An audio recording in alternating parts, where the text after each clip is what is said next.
গোপালগঞ্জ কারিগরি প্রশিক্ষণ কেন্দ্র ট্রেড ইলেকট্রিক্যাল অ্যাসেট সপ্তম সাইকেল। আজ আমাদের টপিক হচ্ছে আমরা কিভাবে একটি অ্যানোমিটার দিয়ে এসি কারেন্ট পরিমাপ করব।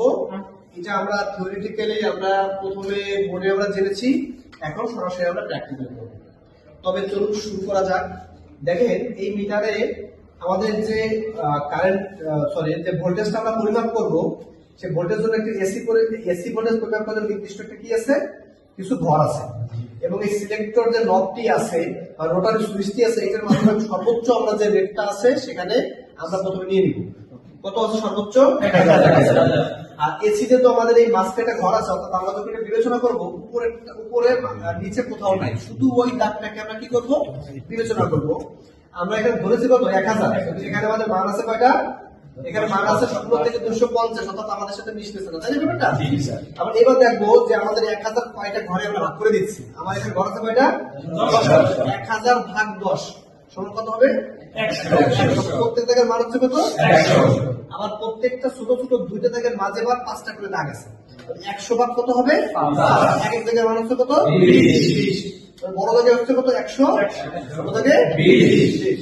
চলুন তাহলে আমরা সরাসরি প্র্যাকটিক্যালের মাধ্যমে জানা যাক যে আমরা পাঠটা আসলে ঠিক আছে কিনা। ধরেন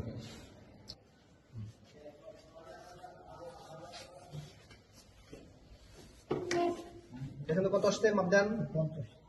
50 হিসাব করলে তো হবে না, আসছে কত দাগ হিসাব করতে 50 তো নেই এখন। কয় দাগ আসছে? 2টা দাগ আসছে। কয়টা? 2টা। প্রথম কিন্তু 0, পরের দাগে কত? 100, পরের দাগে আসছে কত? 200, অর্থাৎ 100 আর কত আসছে? 200। তাহলে আমাদের দাগ আসছে কয়টা? দাগ আসছে কয়টা? অর্থাৎ দুইটা দাগ হচ্ছে কত? 200, আর একটা দাগ হবে কত? 20। মোট হচ্ছে কত? 220। আমরা কি সহজ হিসাব করতে পারলাম যে কিভাবে পরিমাপ করতে হয়?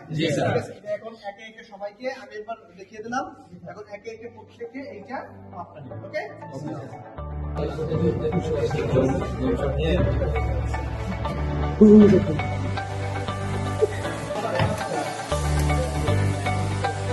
দুইটা হলো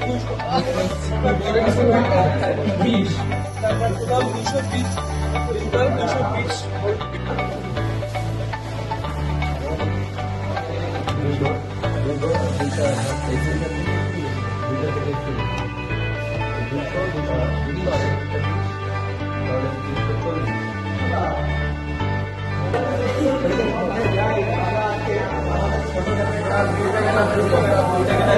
এবং সিঙ্গেল যে দুইটা কাট আছে এই দুইটা অর্থাৎ 240।